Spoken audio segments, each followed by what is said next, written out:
இன்றைக்கி ஒரு சின்ன மினி விலாக் தான் பார்க்க போகிறோம். காலையிலேயே மார்க்கெட்டுக்கு போயாச்சு. ஏன்னா சண்டே அதுவுமா நான்வெஜ் இல்லைனா எப்படி? சிக்கன், மட்டன், பீஃப், ஃபிஷ்ஷு, பழங்க, காய்கறிகள்னு எல்லாமே ஒரே இடத்துலையே கிடைக்கிதுன்னா அது நம்ம நெல்லிப்பேட்டை மார்க்கெட்டு தான். அங்கே தான் காலையில் போயிருந்தோம். ஒரு 11 மணிக்கு தான் போனதே ரொம்ப லேட்டு தான்.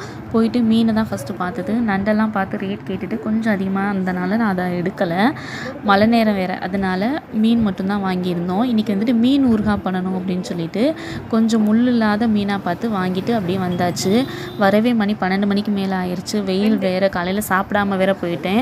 சரின்னு வர வழியில் ஒரு கரும்பு ஜூஸ் கடையில் இறங்கி கரும்பு ஜூஸ் கொஞ்சம் குடித்தோம். ஜூஸ் குடித்ததுக்கப்புறம் தான் கண்ணே தெரிஞ்சிச்சு, அந்தளவுக்கு ரொம்ப பசி. வந்ததுமே மீனை வந்து கழுவியாச்சு. ஏன்னா அப்படியே ஒரு 5 நிமிஷம் வச்சுட்டாலும் திரும்பி பார்க்குறக்குள்ளே சட்டுன்னு எறும்பு வந்துடும். ஃபஸ்ட்டு கழுவி வச்சுட்டு அதுக்கப்புறம் மீனையும் ஃப்ரை பண்ணுறதுக்கு ரெடி பண்ணி வச்சுட்டேன். எப்பயும் ஃபிஷ் ஃப்ரை பண்ணுறதை விட இந்த தடவை கொஞ்சம் டிஃப்ரெண்ட்டாக இருக்குமேனு எல்லா மசாலாவையும் அரைச்சி தான் சேர்த்து ரெடி பண்ணி வச்சுருக்கேன்.